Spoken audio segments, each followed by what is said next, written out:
Good afternoon, Heather. Happy Sunday. How are you? Hi, I'm doing great. Happy Sunday.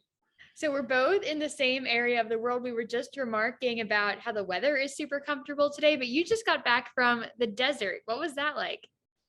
Yeah, it was wonderful. I went to UNLV for grad school, and so to be back in Las Vegas, I went for a jewelry convention. It was a 4 day annual convention that happens there. It's like the biggest convention that happens in the jewelry industry, and so I went to do a bunch of research, and it was super rewarding to get to go back still as an academic, but in a very different kind of place in my life. And but I got to see some old friends while I was there, which was wonderful, and got some really good research done. So.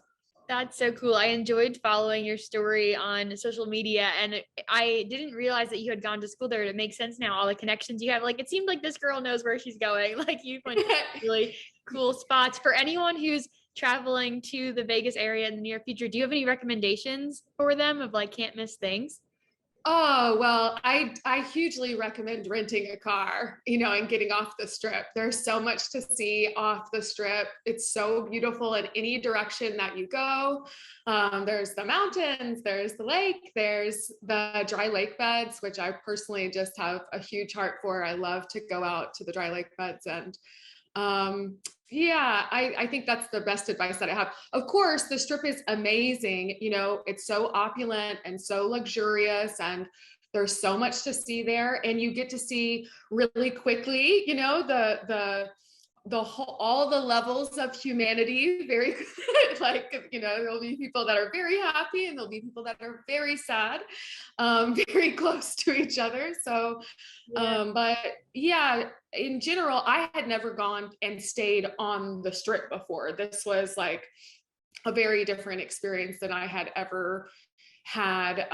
Just like to go and stay. We stayed at the Palazzo, which was hosting the big convention, and there was like like 1,500 or something vendors at this convention. There were lectures happening all day, every day. And it was awesome. Like 20% of the lectures that were happening were talking about the things that I went to go talk about. So it was wonderful to meet people. And after the lectures were finished, like go and talk to the people that were, speaking, and getting to meet a bunch of people in the industry that are really the driving force behind what I was there to learn about. So cool. And I can't wait to dive into that. I think we are on the cusp of like a lot more conscientiousness in how we do life and the things we purchase and our jewelry. And so this is just a great time to have this conversation. Before we go further, I want to formally introduce you. This is Heather Younger Morton, artist, entrepreneur, jewelry designer extraordinaire, but also court appointed special advocate. This is not the first time we're meeting. We actually met, oh, it must be like 3 years ago now that we've been part of each other's lives from a distance.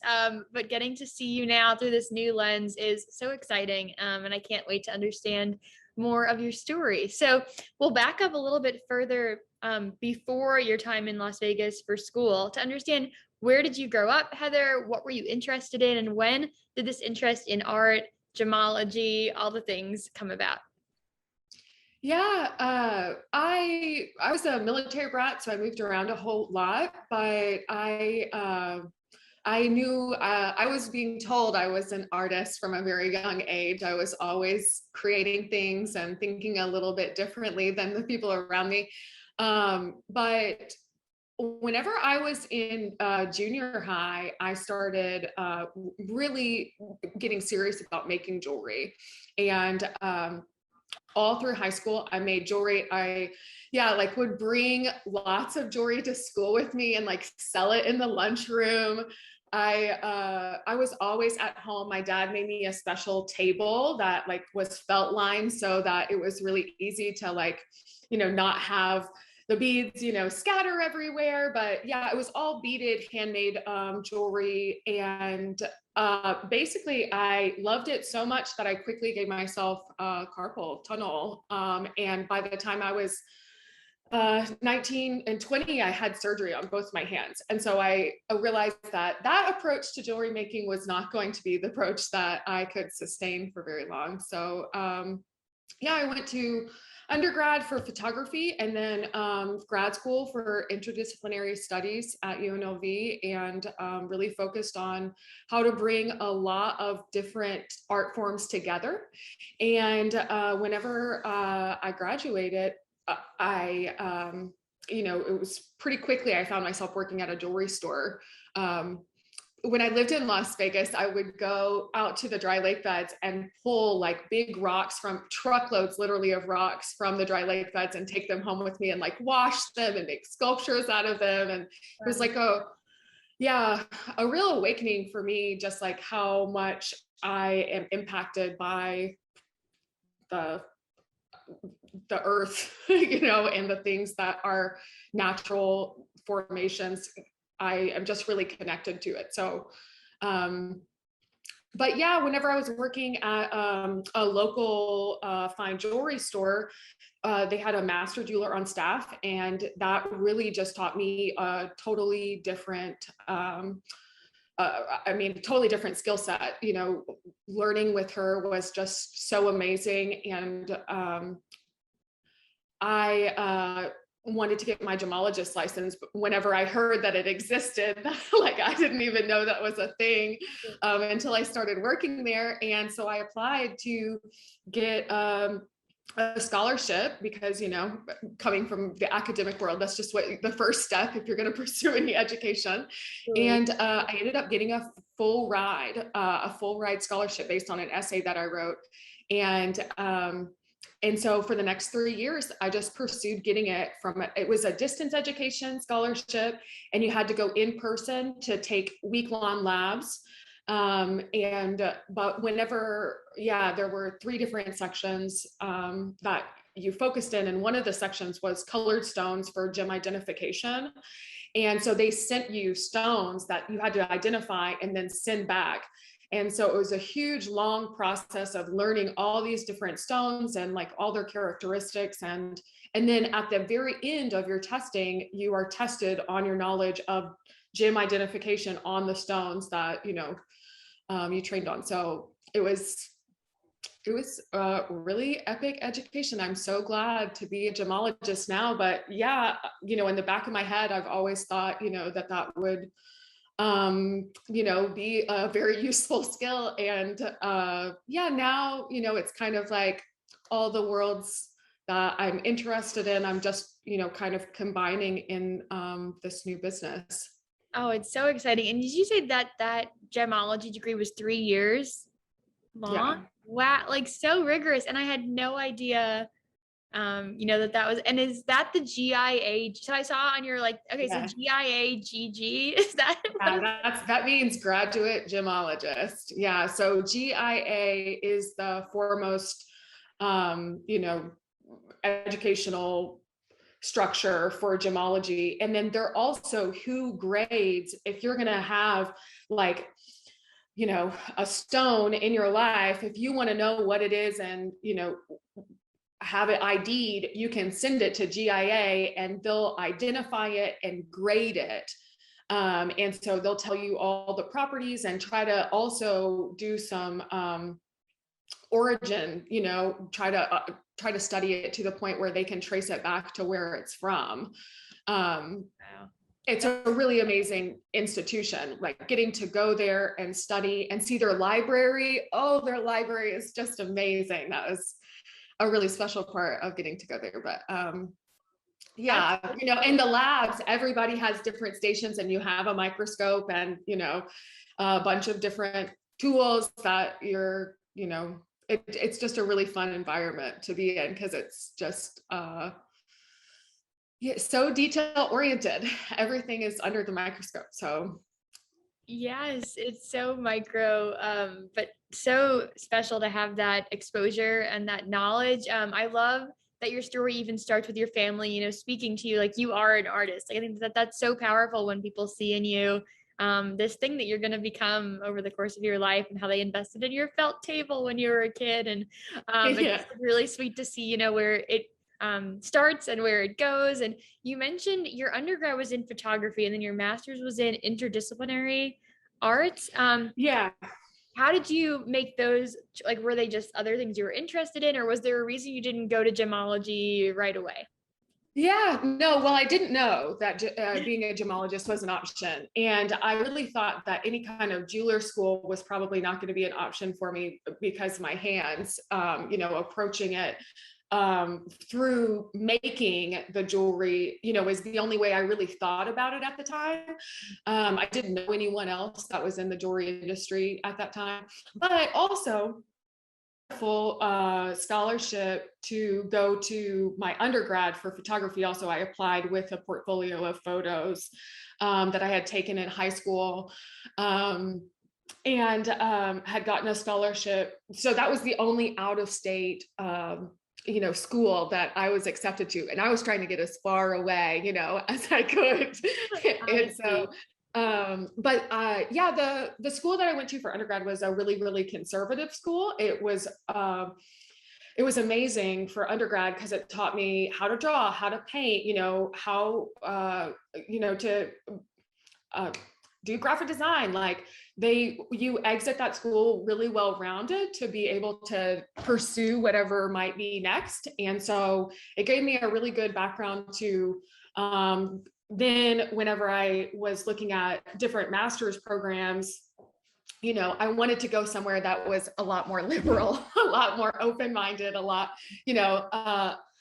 people that maybe thought more like me, but yeah, there couldn't be two more different schools than UNLV, and Louisiana Tech is where I got my undergrad in Louisiana. So it was, those are two very different locations. But yeah, like I said, I just got very lucky with the gemology, pursuing it and being able to come at jewelry making from another, angle, because it's always been a huge passion of mine, but I didn't really know how to approach it, really, even when I worked at, other jewelry stores, they were family owned jewelry stores. I got such great insight into, what it takes to run a business. And, but now for the last 3 years, I've been selling cars. And I plan on selling cars for as long as Subaru will keep me. I work at Adventure Subaru in Fayetteville, and that's so wonderful because that's really helped me just like on a professional level, pull down the freak flag and like be able to, talk to like anybody and to be able to do just a day in and day out, is something that it's really elevated just my clienteling experience and just sales experience. And and it's a very eco-friendly business. So that part of it also opened my eyes to, as a business model, I really need to be approaching, if I'm going to go out on my own, I want my own jewelry business to be thinking forward the way that Subaru is thinking forward. So it really is like all these things that have come together, for me to find myself where I am right now. So. And I think that's so often the case. Like there's so many things we can learn from wherever we're currently planted, right? Even if it's a car dealership and you want to be in jewelry, like, well, there's a common thread of sales and client, like dialogue and like building trust quickly. And so it's really great that you've been able to see those connections and let them like strengthen and prepare you for this next adventure. Well, and definitely one other thing about that is, I don't think I would have the confidence to be able to pursue this kind of venture if I didn't have, a job that was, really well balanced and what I need, on a day-to-day basis. I have a lot of artistic freedom now to be able to, put that into this work that doesn't necessarily have to be profitable for a long time, It's what a great freedom. Like I have already been, for the last decade spending money, in my own artistic practice that has not paid off, Right. So I'm very comfortable pursuing my passions without, monetary, coming back to me. So. Right. But I think there's authenticity to that artistic endeavor, that it is purely for the sake of the artistic endeavor. And Definitely. it's not a profit right now, and that's all good. As long as there's other means to put food on the table, which there are. That's right. You also mentioned, like the specific clientele of Subaru, or Subaru's values. And you mentioned earlier writing an essay for gemology school. We'll get into later like what you stand for in your jewelry making, but I wondered, like, what do you speak about in an essay to gemology school? Is it about your, like, walk me through that? No, the essay was totally asking me, why I wanted to become a gemologist, or what was my interest, And so I told them, about my family history and our connection to jewelry. I do not have like a family that has, a lot of jewelry at all, but the pieces that we have are very, very, very respected, and they tell such big stories in and of themselves. And I think part of my essay was, whenever I was really young, I remember in church sitting next to my, it was my aunt or my grandmother, but I had, I think it was my aunt. And that's who the jewelry business is named after. My aunt Cora and my great grandmother Cora. They're both, that's both of their names. So it's a family name. But I remember holding her hand and just watching the light flash off of the different facets of, her ring as I just was in church. In church, it's always, a time to be a little bit more reverent. And while I was, not really necessarily connecting to maybe what the person on the stage was, saying, I felt very, very connected to, the women in my life, to the women in history, to this like innate human desire to adorn our loved ones. I just have always been very, interested in that as a form of connection. Oh, I love the way you describe that innate desire to adorn. Like, what a beautiful, that should be part of your like sloganing or marketing or something. It puts you right in the frame of mind. And it's so true. I can relate to that a lot. It's so beautiful. I wonder, so I think what's really cool is that your background is it's not purely jewelry, right? There's like a whole realm of artistic pursuits along the way. And as a graduate student currently, I guess I'm harping on this part of the experience specifically, but you had your own motivation, right, for your family and their role of jewelry in their lives. And you also brought your own set of expertise and background knowledge into this gemology program. Did you get to meet your classmates at all? Did they have, very different backgrounds or motivations? If someone's like contemplating gemology school, like what could be a few of the other reasons maybe? Yeah, so a lot of the people that I met that were in gemology school were worked at pawn shops and worked at family jewelry stores that wanted to do like appraisals. Because I did distance education, I really didn't spend very much time with my classmates, honestly. And the people that I know that are gemologists, are pursuing it definitely for a job. They, where I was pursuing it, I was like, oh, I just want to learn this thing that is really interesting to me. Like, and definitely I had a very different attitude that I felt like, because I was very, very serious about my studies, but in terms of what was motivating me to do it, it was not, to like work at a certain place or something like that. Yeah.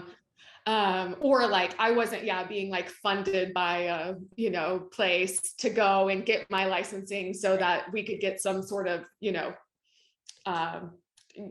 like box checked or whatever to have somebody on staff that's a gemologist, because that says a lot about a place. But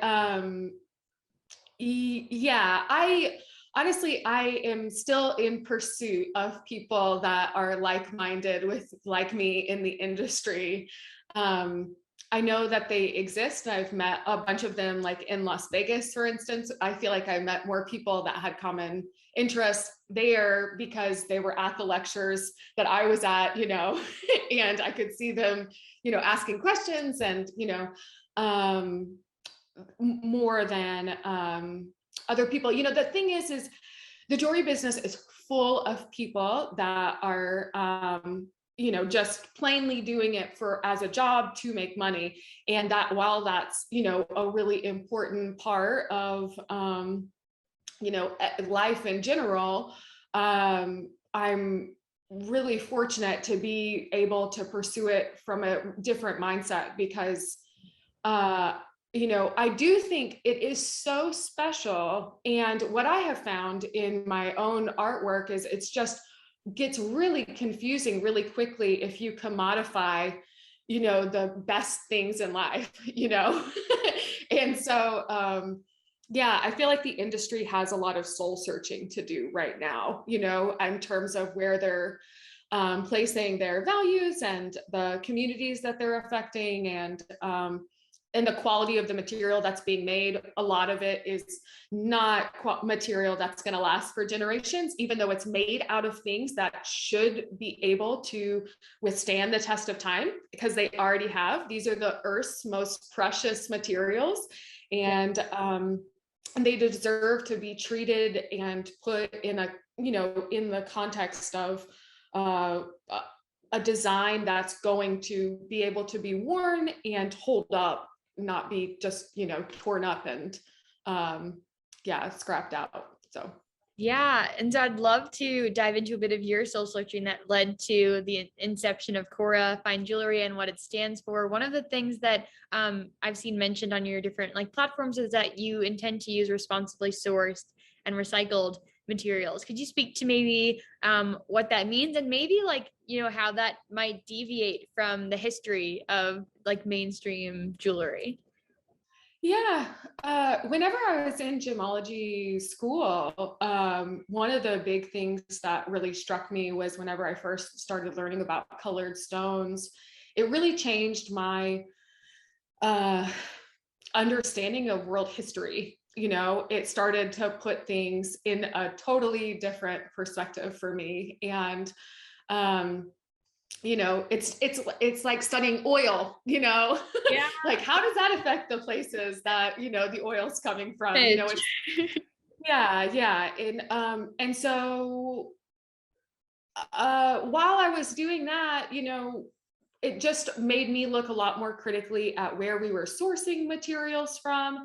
And, that's inevitably why I ended up, getting out of the jewelry business in general. I really hit a wall with feeling good about it. There were a lot of elements in my life that were coming together that, it's easy to see that all those things together were not going in a good place. But in terms of my ethos, I just couldn't feel good about it. It's like the opposite of working at Subaru. I feel great there. The product holds up, everybody's happy, and I feel great about the communities that we're impacting, all the way down the supply chain. I can feel really good about that. Where if you get really far down the supply chain, it's for a lot of precious materials, it's really gray. It's a closed market. It's not an open market. They intentionally try to run it through many hands, and because of that, there's just a lot of room for labor abuse and poor practices. Yeah, it's a closed market oftentimes. So you just, if you track back the materials, it's impossible because it goes through so many different hands and there's so little regulation. And it's just negatively impacting the communities, the earth, the environment that they're living in.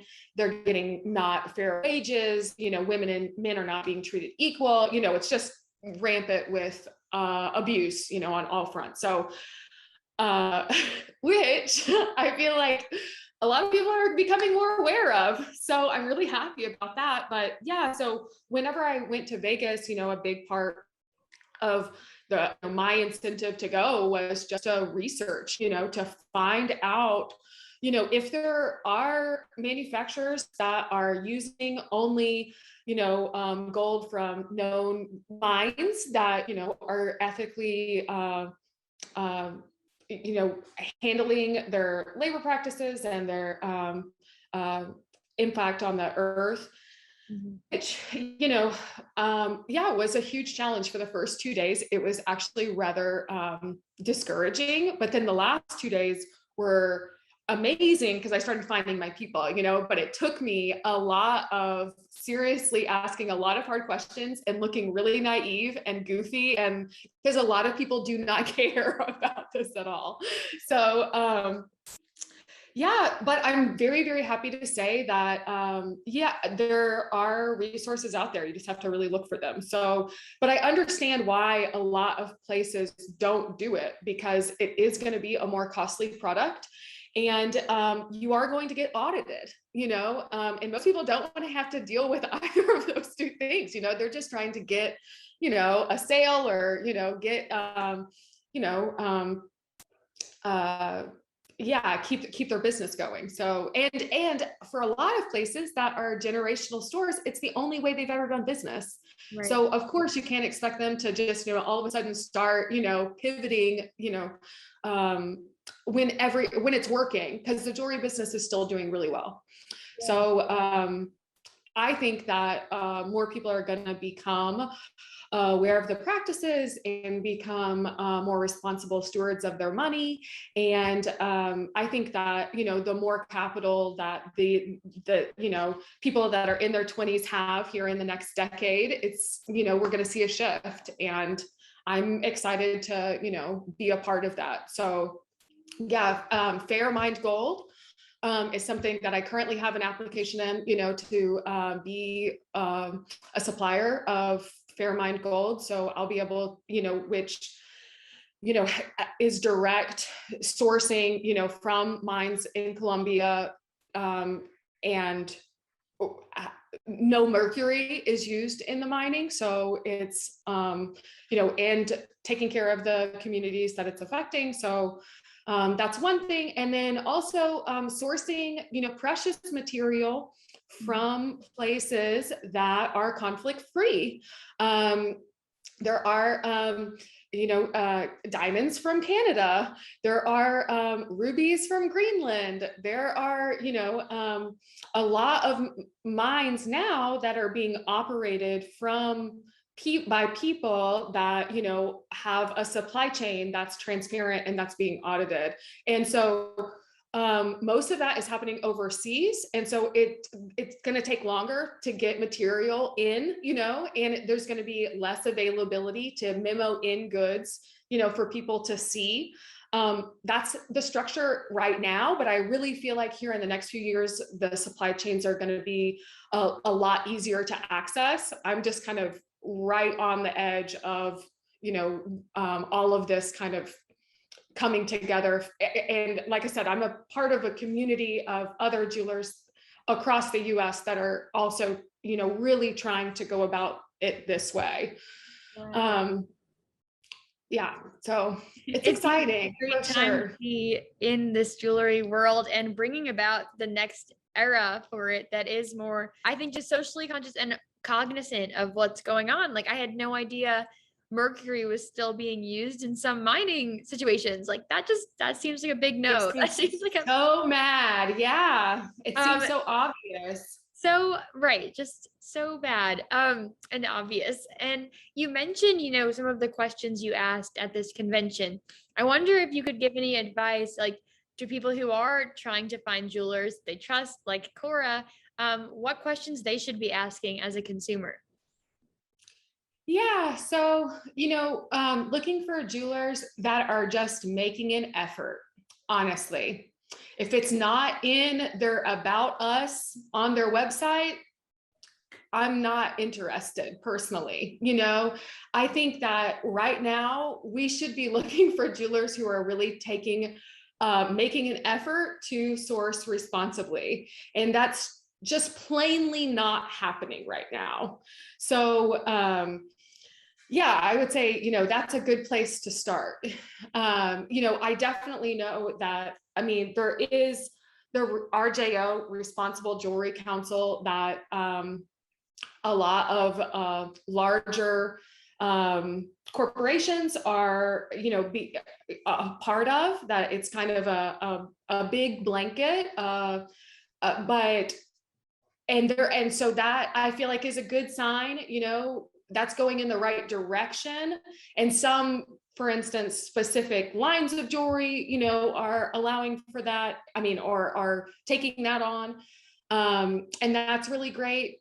But yeah, broadly speaking, I think that it's just not happening. So it's easy to see it for a lot of institutions that have been in business for a long time. Like I said, the incentive just really isn't there for them yet. So and a lot of people, it's so funny, at the conference, there were these big table discussions, and somebody raised their hand. I have never had people come in, asking about responsibly sourced goods, and I'm just like, steaming in my chair, thinking like, that's because they're not coming into your store. Like, they're not getting past your website. Like, no one is, like, you're losing. I think, and yeah, there was a big argument that there's not a demand for this yet. Like, there's not, and I just think that's not correct at all. Like, I think that because that we don't have those resources, like, there's not a Fairmind, there's not a jeweler in Arkansas that offers Fairmind gold yet.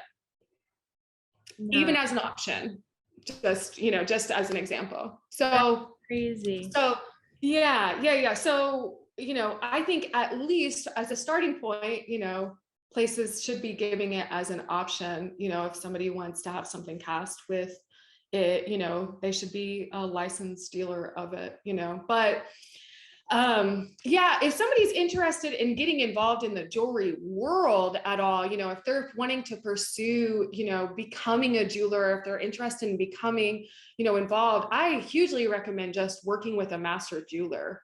That was such a awesome experience that I got to have. And now I know what quality work looks like. I know how to speak the languages. It's such a different language whenever you're talking to a person across the table, about jewelry, and trying to get their story out so that you can conceptualize it for them, and design a piece around their story that tells their story, that's going to be in their family for a long time. That's a different language than talking to a jeweler, talking to the actual goldsmith who's going to be fabricating your piece. It's a totally different technical language. You have to know all the different aspects of that. And then you have to be able to speak the language with the supplier. And, that takes also another language, and you have to be, really aggressive about getting quality product. So, yeah, there's a lot of languages that you have to learn if you're going to pursue, getting involved in the jewelry business. But of course, yeah, I think that anyone, interested in, taking on the business right now, really has to have some income coming from a different place. Yes, that's right. It's worth it. And I think it's so beautiful, the wisdom you shared about just checking the about us of a website. Like I feel like in times of change, and when people are trying to do the right thing, like we have to be patient with each other, right? We've seen so much of that with the movements of the past year, that we're not going to get it right all the time, that we're just going to look really stupid sometimes and mess up. And like, if our heart is in the right place, if our about us is in the right place, and we keep making steps and revising and being transparent, then like, you're like, okay, this is a company that I can trust. And I think too, like my long ago background was in the TV world. And originally on TV, you saw families that all looked the same, right? Did the same things, had the same structure. And there was a similar argument probably that there was not demand for anything else. And then you're like, well, the majority of the world doesn't look like this one thing that we're seeing everywhere. So like, actually, maybe they're just not coming here at all because it doesn't resonate whatsoever. And so I love that idea too, of like, you're just completely, you can't even gauge the demand because they're ignoring, they're like side swipe, like going away from you before you have a chance to know that they're there. So I think that's really cool that you're aware of that and bringing that to the conversation with maybe these like later adopters to just well, and it's all about moving forward. I don't, the question was, what do they need to look for? I'm not, I just hope that, everybody does better, knowing more information, is out there, that there will be more demand for it, and that there will, be changes in the infrastructure of these things. That's really what I would like to see. I would like to see, all the businesses, start going this direction. And so then the conversation is more about what a great design this is. And wow, this is really beautiful. And oh, I get to work with this person, instead of, oh, the source material, I like, that's where I would like the conversation, to, because that's, of course, that's what I'm focusing on right now, is the sourcing, because I feel like that to just feel good about having my own business. And if I'm going to be pursuing it, I just want to pursue it so that I can have a clean conscience about it and feel like I'm, giving back to my own community and taking care of the things that I can take care of. I'm sorry, I forgot what I was going to say. No worries. And of course, so after I get started, all of that, that hard work, in the sourcing will just, hopefully just pay off. And then, the infrastructure will be built on that, Yes, I do. I think it's so important and so good that you are laying that foundation. You're like, before I can even speak about, the designs being the greatest ever, like people just need to know that they're built upon a foundation that's solid and admirable and like good. So I think that's super cool. And I love how you described the designer as kind of like the project manager too. At least from my background as a project manager, like you do speak these different languages to make kind of the end goal happen. And I think I could see how that's especially important with this custom work. You described that CORA will be doing custom and heirloom design jewelry, and I wondered if you could speak more about that, especially the heirloom part and what that all means. Yeah. I think about heirloom as just like a quality indicator, that it's the quality of the piece that's designed with some structural integrity, so that's going to hold up, so that it can be passed down for generations. There's a piece that's in my family. It's actually my great grandmother, Cora May's. It was her wedding ring, and she has also a piece that she got whenever she was 18. Both of those pieces of jewelry are the oldest pieces of jewelry in my family, and they are well made. They're made of a substantial amount of gold that's held up. You don't think about this whenever you're buying a piece, oftentimes, unless you're trained to think about it. But gold, it's just like tread on a tire. The more contact that it gets, it's just going to rub down and thin out and break down over time. And the higher the price of gold has gotten, people use less and less of it, and so the materials and the designs are literally created to not hold up. They're just to use the least amount of gold, as possible. So it's a quality, statement on quality. So custom design, the hardest part of any jewelry business is the custom design part, because it takes the most time. It's the least money wise, it makes the least sense, because you're spending the most time for, the project, and it is, you're having to pay for all the shipping to get these supplies in. You're having to deal with people's imaginations. And so sometimes it's, your imagination is a different thing than their imagination. You try to make drawings and CAD designs to, get as close as you can before it's created. And then, maybe have a wax mold too, to be able to show people what it's going to look like. Yeah, so you can imagine that's a lot more complicated than buying something off a shelf that's like a duplicate that there's, a gazillion of them. But for me, that's the most rewarding part. Like, I'm not interested in selling jewelry. I'm interested in creating art with another person and collaborating to tell their story in a way that is, specific to them, and that reunites them with themselves. Whenever you put on your jewelry, it should make you feel empowered and remind you about who you are and where you come from. And, that's what jewelry has the power to do, Yeah. And so that's what I'm much more in jewelry, in jewelry design for. So custom jewelry, absolutely, bespoke jewelry, totally one-off jewelry. That's, where my passion is. And I feel like, again, getting started with that as the beginning place, really everything else gets easier after that.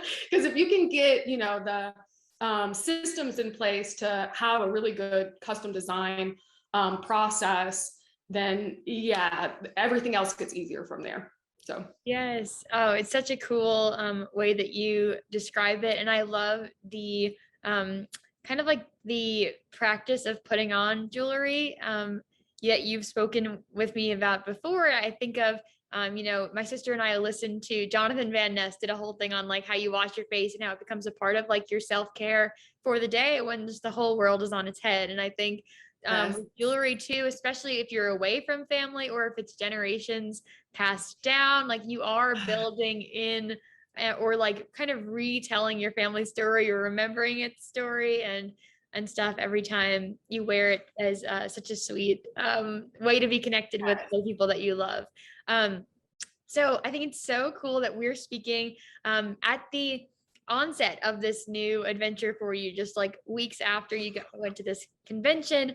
And I wonder from the perspective of this, like of an emerging entrepreneur, what lessons have you learned so far? Like for anyone who's trying to walk alongside you and start something new, like what would you share with them?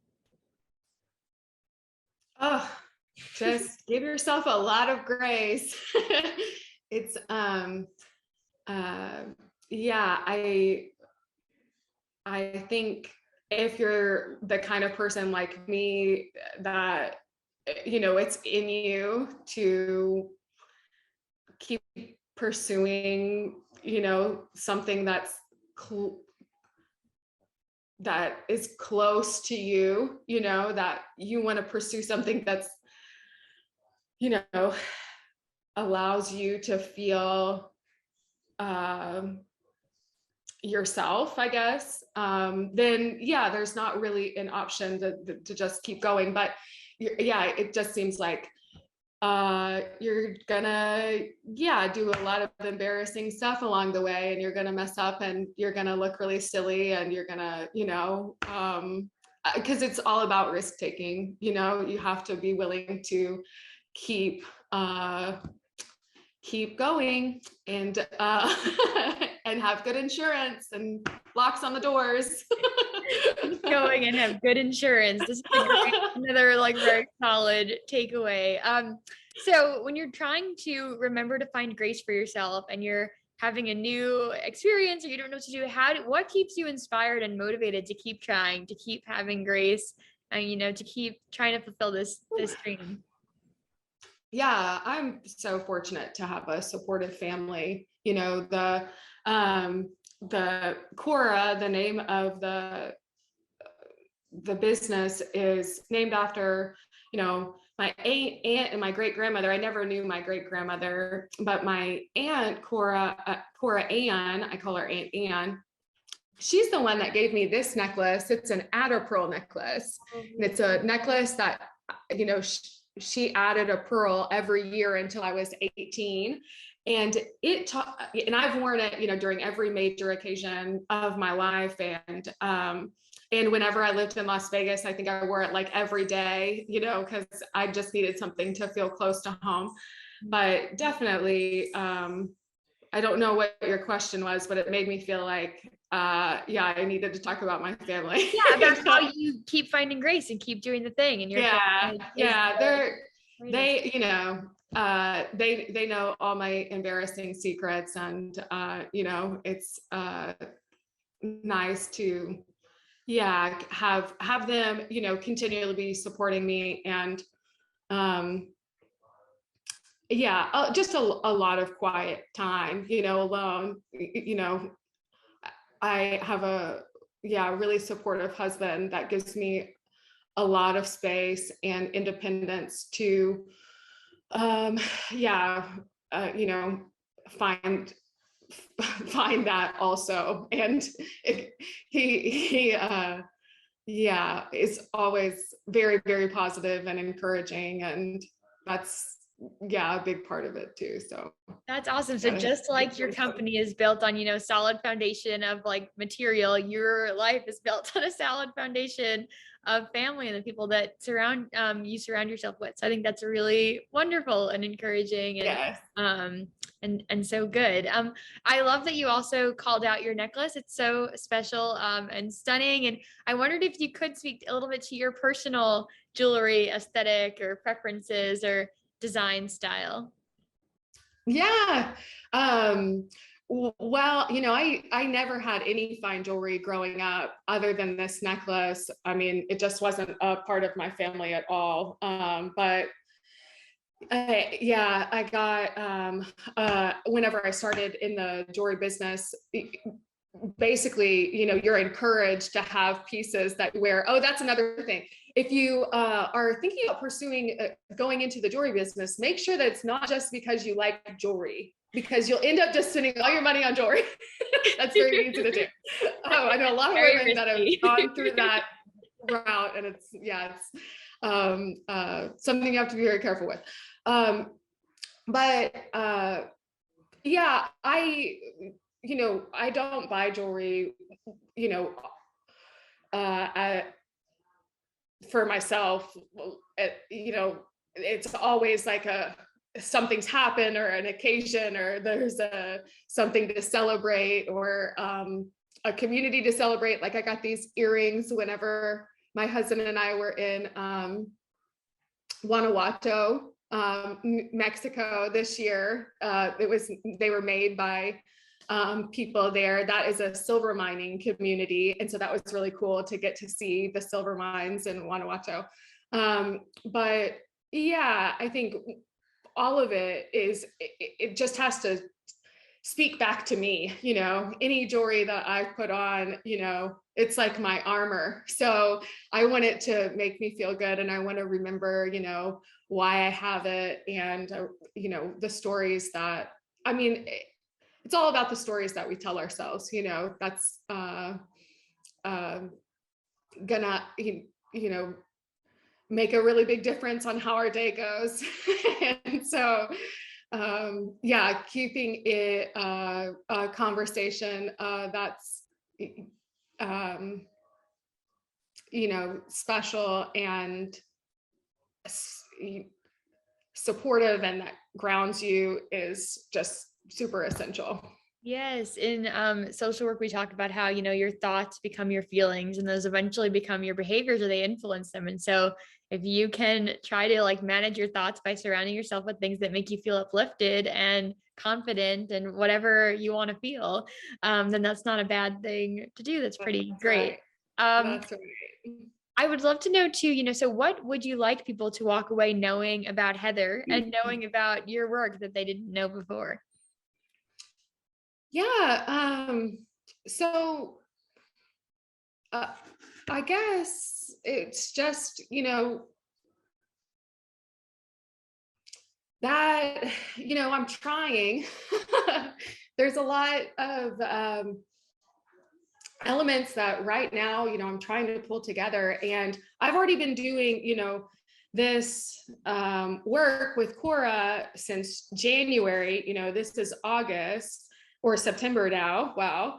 But, I really see that, in terms of actually being able to start creating things, probably here in, still it's going to be another, 6 months or so, until some more things fall into place in terms of accreditations and certifications and connections to these sources.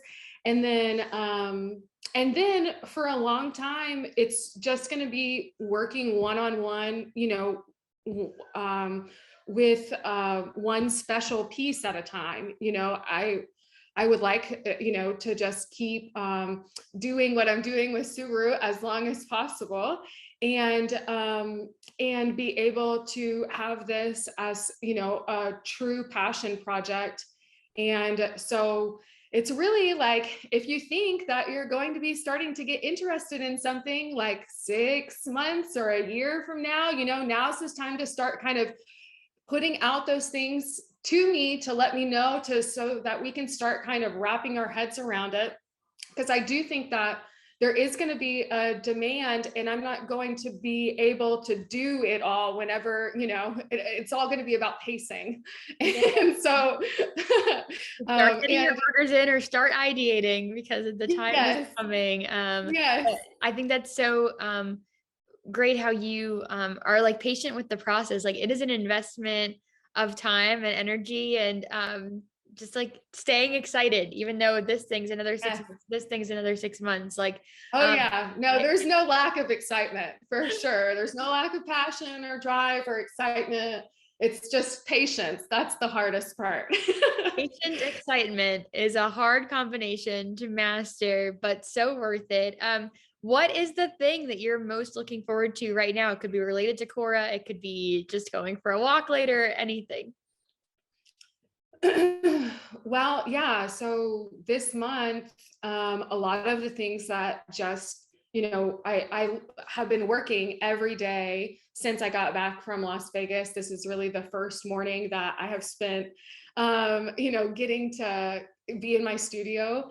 And this afternoon, I'm going to be making a bunch of forms out of concrete. I've already got like everything set up outside, but and I've made a bunch of forms in the past out of concrete, but this time it's really nice to think about how this is going to be like jewelry displays, that I'm going to be able to put jewelry on, and that they're going to be really beautiful, and that it's going to be for my own line and everything. Like, that's just a very exciting, like thing to be able to think about.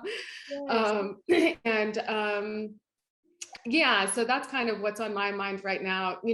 I'm very excited about the resources coming together for me to be able to start working on this. And yeah, last month I sold 19 cars. This month we're having a really busy month at the dealership again. And so, we're totally sold out of vehicles right now. So we're just taking reservations one at a time for vehicles that we're selling. So there's just a lot going on, but yeah, it's a very exciting time in both me and my husband's life. So he's getting going to like school to be a pilot right now, which is really exciting. And so yeah, both of us have like really strong interests that we're getting to just dive into right now, and it's just such a fun time of life. It's very, very special.